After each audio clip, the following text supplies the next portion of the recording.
Godhra system, அதாவது கருவழி பரம்பரையும் அந்த ego சிஸ்டத்தோட முக்கியத்துவம், குரு சிஷ்ய பரம்பரை அந்த ஈகோ சிஸ்டத்தோட முக்கியத்துவம், இது ரெண்ட பத்தி சில சத்தியங்களை சொல்றேன் கேட்டு.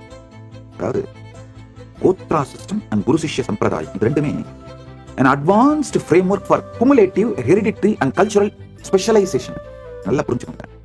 கோத்ரா சிஸ்டத்துப்படி அமைக்கப்படுற இந்த லார்ஜ் ஜாயிண்ட் ஃபேமிலி கட்டமைப்புகளும் அந்த ஈகோ சிஸ்டங்களும் குரு சிஷ்ய பரம்பரை இது ரெண்டுமேங்கயா மரபியல், அதாவது ஹெரிடிட்ரியா வர்ற டிஎன்ஏ, பெஸ்ட் மெமரிஸை இன்க்ளூட் பண்ண டிஎன்ஏ.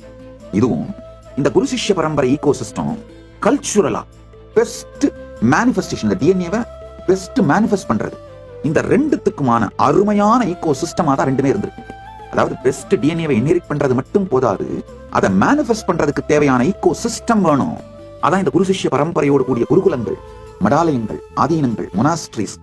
இது ரொம்ப சொபிஸ்டிகேட்டடான ரொம்ப பவர்ஃபுல்லான சிஸ்டம்.